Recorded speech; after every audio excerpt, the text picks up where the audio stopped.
Parliament ఎన్నికల్లో వైఫల్యంపై నిగ్గు తేల్చే పనిలో పడింది కాంగ్రెస్. గాంధీ భవన్లో కురియన్ కమిటీ పార్టీ నేతలతో సమావేశం కానుంది. కొద్దిసేపటి క్రితం కమిటీ సభ్యులు గాంధీ భవన్కు చేరుకున్నారు.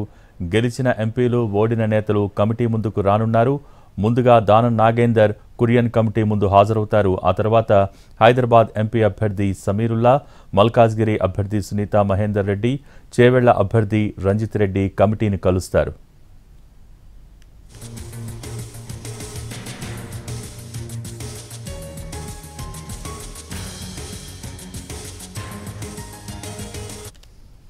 పార్లమెంట్ ఎన్నికల్లో వైఫల్యంపై నిగ్గు తేల్చే పనిలో పడింది కాంగ్రెస్. గాంధీ భవన్లో కురియన్ కమిటీ పార్టీ నేతలతో సమావేశం కానుంది. కొద్దిసేపు క్రితమే కమిటీ సభ్యులు గాంధీ భవన్కు చేరుకున్నారు. దీనికి సంబంధించి మోర్ అప్డేట్స్ మా ప్రతినిధి చారి లైవ్ ద్వారా అందించేందుకు సిద్ధంగా ఉన్నారు.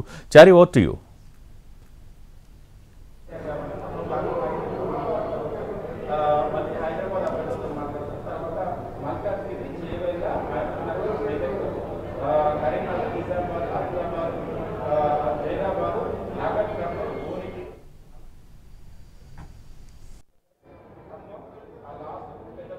కొద్దిసేపు క్రితమే కురియన్ కమిటీ గాంధీ భవన్కి చేరుకుంది. ఈ సమావేశంలో ప్రధానంగా పార్లమెంట్ ఎన్నికల్లో ఏఐసిసి ఆశించిన మేర ఫలితాలు రాలేదనేటువంటి అభిప్రాయంతో 6 రాష్ట్రాలకు సంబంధించి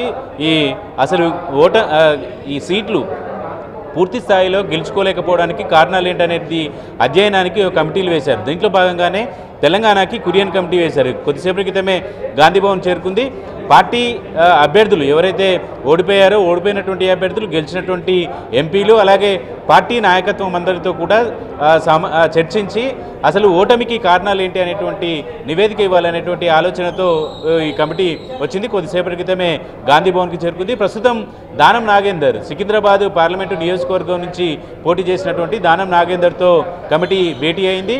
ఆ తర్వాత మల్కాజ్గిరి పార్లమెంటుకు సంబంధించి పోటీ చేసినటువంటి సునీతా మహేందర్ రెడ్డితో భేటీ అవుతారు. ఆ తర్వాత చేవెళ్ల నియోజకవర్గంలో పోటీ చేసినటువంటి రంజిత్ రెడ్డితో భేటీ అవుతారు. తర్వాత మహబూబ్ నగర్, అలాగే మెదక్, ఈ 6 నియోజకవర్గాలకు సంబంధించినటువంటి అభ్యర్థులతో మొదట సమావేశం అవుతారు. హైదరాబాద్కు సంబంధించినటువంటి అభ్యర్థితో కూడా లంచ్ తర్వాత మిగిలిన నియోజకవర్గాలకు సంబంధించి గెలిచినటువంటి అభ్యర్థులు, అలాగే ఓడిపోయినటువంటి అభ్యర్థులతో కూడా సమావేశం అవుతారు. ప్రస్తుతం కురియన్ కమిటీ సమావేశం సికింద్రాబాద్ నుంచి పోటీ చేసినటువంటి దానం నాగేందర్తో భేటీ ప్రస్తుతం కొనసాగుతుంది.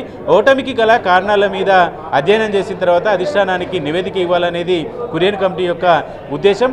తెలంగాణలో నాయకత్వం మీద అధిష్టానం ఎన్నో ఆశలు పెట్టుకుంది. సుమారు 12 సీట్ల వరకు గెలవాలనేటువంటి లక్ష్యాన్ని కూడా పార్లమెంట్ ఎన్నికలకు ముందు రాష్ట్ర నాయకత్వానికి పెట్టింది. అయితే తెలంగాణలో ఏర్పడినటువంటి ప్రత్యేక పరిస్థితుల నేపథ్యంలో 8 పార్లమెంటు నియోజకవర్గాల్లో కాంగ్రెస్ పార్టీ గెలుచుకోగలిగింది. అయితే ఈ మిగతా సీట్లలో 8 నుంచి 9 సీట్ల వరకు గెలవాలి అనేటువంటి అంచనాకి కాంగ్రెస్ రాష్ట్ర నాయకత్వం వచ్చింది. 9కి పైగానే గెలవాలనుకుంది. కానీ 8 సీట్లకే కాంగ్రెస్ పార్టీ పరిమితమైంది. అయితే ఓడిపోయినటువంటి, ఆశించి భంగపడ్డటువంటి మహబూబ్ నగర్ కావచ్చు, సికింద్రాబాద్ కావచ్చు, అలాగే చేవెళ్ల లాంటి ప్రాంతాల్లో కాంగ్రెస్కి కొంత పట్టున్నప్పటికీ కూడా ఓటమి పాలయ్యామనేటువంటి కారణాన్ని అధ్యయనం చేయడానికి పార్టీ ఒక కమిటీ వేసింది. అలాగే మెదక్లో కూడా కాంగ్రెస్ పార్టీ గెలుస్తుందనేటువంటి ఆశాభావాన్ని వ్యక్తం చేసింది.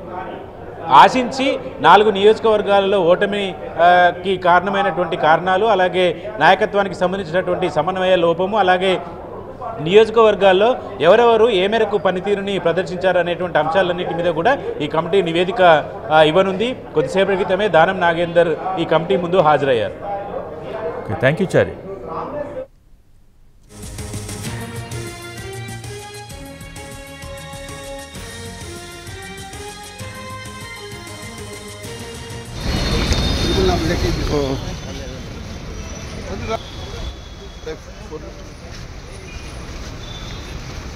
ఫోన్లో తీస్తున్నా.